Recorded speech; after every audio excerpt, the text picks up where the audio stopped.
नौकरी बहुत अच्छी है। उन्होंने हमें डिक्शनरियाँ भी खोल के सुनाई। उन्होंने इतनी लंबी बात की तो पता चला जितनी लंबी वो बातें करेंगे उतना ही मुआवजा अच्छा मिलता है। उनको मिला गया, उनको कहा गया है जो बेचारे जो हमारे लॉयर साहब हैं जो प्रोसिक्यूशन के हैं हुकूमत के, उनको कहा गया है कि आपको उतना अच्छा इनाम मिलेगा जितना आप इस केस को लंबा खींच सकते हो। तो उनकी महारत ये है कि उसको इतना लंबा खींचना है कि हम भी उनको दाद देने से अब अपने आप को रोक नहीं सकते कि इस केस में जो एक कहते हैं ना कि लाश, मरी हुई लाश साइफर को घसीट रहे हैं, आखिरी सांस खत्म हो चुका है, डेड है। और इनकी महारत को हम दाद देते हैं कि वो एक मरे हुए केस को अब उन्होंने कहते हैं 4-5 दिन और चलाना है। तो ये तो चला गया ना, आफ्टर शॉक्स देने की कोशिश करें और रिससिकेट नहीं मुर्दा लाश अभी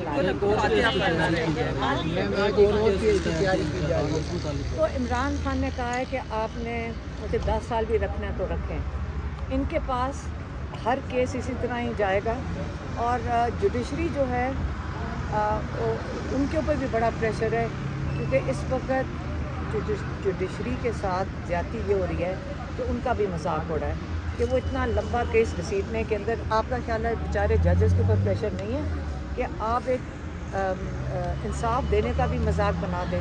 तो इमरान खान चाहता है कि आप हर चीज़ अपनी आंखों से देखो कि पाकिस्तान में स्लो मोशन में अब चल रहा है कि पाकिस्तान में इंसाफ कैसे दिया जाता है।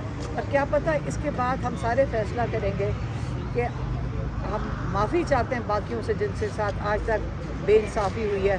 जब अपने साथ हुआ है तो हमें समझ आई है कि ये कितना निज़ाम ख़त्म हो चुका है कि हम सबको मिलकर अब इसके अंदर तब्दीली लानी पड़ेगी और अपना इंसाफ का निज़ाम ठीक करेंगे तो आगे हमारी और आपकी सबके साथ बेहतरी होएगी। फिर मैम ये बताइएगा, पहले आप राना सनाउल्लाह को दाद दी है उस दिन, आज आप वकीलों को दाद दे रही हैं, कह रही हैं कि आज वकीलों का हक बनता था। अब अगला बंदा कौन होगा? आपने खान साहब को कितनी दाद दी हुई है, आप कहती है 10 साल, वो कहते हैं मैं बैठा हूँ, आप बर्दाश्त कर लेंगी? वो तो कर लेंगे। देखिए मेरी बात सुने, खान साहब की सब तारीफ मैं कह रही हूँ कि खान साहब को आप करें और उनको दाद सबसे पहले दें कि उन्होंने सब्र से बैठे।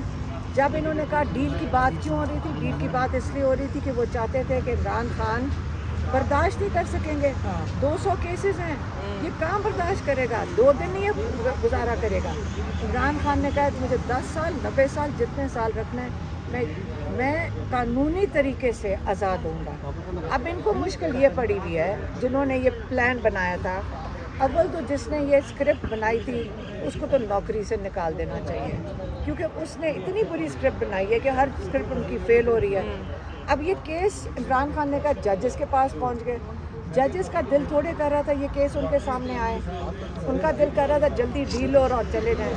अब वो हुआ नहीं है, अब जजेस के सामने ये केस हैं, जजेस कितनी देर घसीटेंगे, ये सबका इम्तिहान इनका अब हो गया है, प्रोसिक्यूशन का, लॉयर्स का और जजेस का। मैम ये बताइएगा ना, आप कह रही हैं कि स्क्रिप्ट लिखने वाला जो है ना उसको नौकरी से हटा देना चाहिए, तो आप खुद कहती हैं कि वो स्क्रिप्ट लिखने वाला आप कसमें खा रहा है। नहीं, एक सेकंड, जो स्क्रिप्ट लिखते हैं ना वो आपके इदारों के छोटे अफसर होते हैं, मुलाजमीन होते हैं, सबसे पहले उनको सस्पेंड करना चाहिए।